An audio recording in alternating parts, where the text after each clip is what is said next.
10 of the world's greatest thinkers and their drug of choice. Number 10. Sigmund Freud. Cocaine was more than a personal indulgence. He regarded it as a genuine wonder drug. In the time he was using it, cocaine was legal. Not only legal, but prescribed. The harmful sides had not been discovered yet. It helped him manage his depression and make him one of the greatest psychologists to ever live. I wanna fuck my Number 9. Francis Crick. He discovered the DNA molecule is shaped like a twister ladder or a double helix.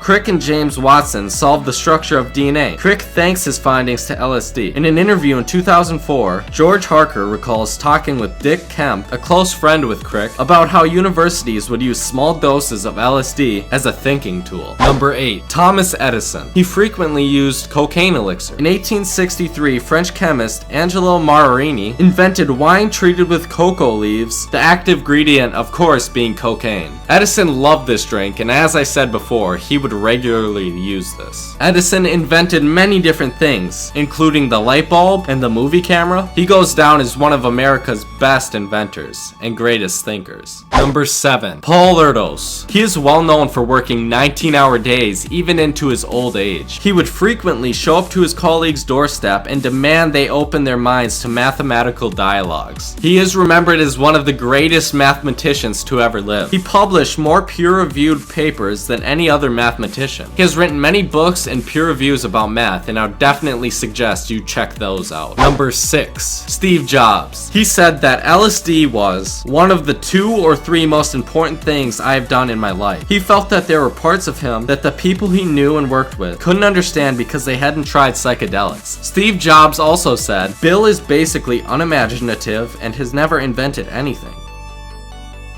Which is why I think he is more comfortable now in philanthropy than technology. Steve Jobs' inventions and creations, whether it be to Apple I or to Pixar, he will go down in history as one of the most brilliant minds and truly is missed. Number 5. Bill Gates. Prior to what Steve Jobs said, Bill Gates did take LSD. He was much less open to talk about it than Steve Jobs. However, Bill Gates did talk about his LSD use with Playboy. Playboy asked if he had ever taken LSD. Gates said, "My errant youth ended a long time ago." He believes that LSD was fine as a kid, but he wouldn't like it as much as an adult. Number 4. John Lilly. He loved ketamine and LSD. He was a neuroscientist and was a pioneer on the field of electrical brain stimulation. He was the first person to map pain and pleasure pathways in the brain. He also founded an entire branch of science exploring interspecies communication between humans, dolphins, and whales. He conducted many different extensive personal experimentations with LSD and ketamine. Number 3. Richard Feynman. He used LSD, marijuana, and ketamine. He was careful about his drug use because he feared what it might do to his brain. Because of this fear, he gave up alcohol. When he began to exhibit signs of addiction, he gave up these drugs. He once said, "You see, I get such fun out of thinking that I don't want to destroy this most pleasant machine that makes my life such a big kick." It's the same reason that, later on, I was reluctant to try experiments with LSD. His curiosity got the best of him, and when he became acquainted with none other than John Lilly, he finally tried LSD. Number 2.